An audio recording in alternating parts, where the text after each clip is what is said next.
Hi friends, ఒక చిన్న విషయం అండి. ప్రస్తుత ప్రపంచంలో ప్రతి సంస్థ కూడా ఇతర సంస్థల నుంచి ఎంతో కొంత కాంపిటీషన్ అయితే తప్పనిసరిగా ఉంటుందండి. ఇన్సూరెన్స్ కంపెనీస్ కావచ్చు, బ్యాంక్స్ కావచ్చు, ఎడ్యుకేషన్ ఇన్స్టిట్యూషన్స్ కావచ్చు, లేదా ట్రాన్స్పోర్ట్ కంపెనీస్ కావచ్చు, ఏదైనా సరే అనమాట.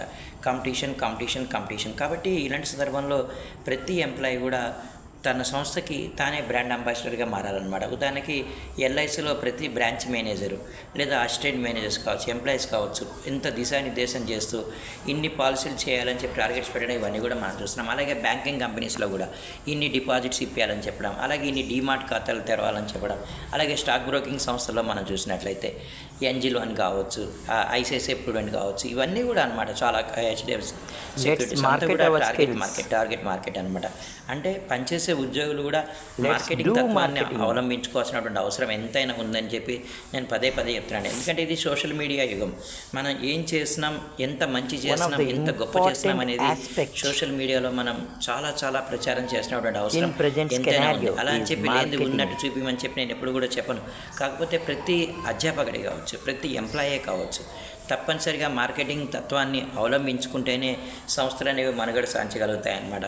ఇప్పుడు ఉదాహరణకి తెలంగాణలో అడ్మిషన్స్ టైం దోస్త్ అని చెప్పి ఉంటుంది అనమాట, ఆన్లైన్ అడ్మిషన్స్. దీనికోసం గాను మనం పనిచేసే సంస్థ ఏదైతే ఉందో ఆ సంస్థ యొక్క గొప్పతనాన్ని, ఆ సంస్థలో ఉన్నటువంటి మీలాంటి గొప్ప టీచర్లు అండి, మీరు మహానుభావులు, ఇంత నాలెడ్జ్ ఉంది, ఎంతోమందిని మీరు ప్రభావితం చేయగలుగుతారు. కానీ ఒక్కొక్క విషయం అండి, మార్కెటింగ్ చేసుకోవాలండి. మనం మార్కెటింగ్ చేసుకోవాలి. అందరూ నాగరిక వస్తారంటే రావచ్చు, చెప్పలేం. కాకపోతే ఏంటంటే మార్కెటింగ్ చేయాలండి, కాంపిటీషన్ ఉంటుందన్నమాట. నేను చెప్తున్నాను కదండి, మీకు మీరే ప్రొఫెషనల్గా మారాలి, మీకు మీరే బ్రాండ్ అంబాసిడర్గా మారాలి. దీనికి యాజమాన్యం యొక్క సహకారం అనేది ఉండాలి. ఎందుకంటే మనం ఈ విధంగా చొరవ తీసుకొని నా సంస్థ అని మనం చెప్తున్నప్పుడు వారికి కొంచెం ఇబ్బందికరంగా ఉన్నా సరే క్షమించాలి, ఇంత చొరవ నేను తీసుకుంటున్నందుకు. కానీ తప్పదండి, ఇంకా మార్కెటింగ్ చేయాల్సిందే.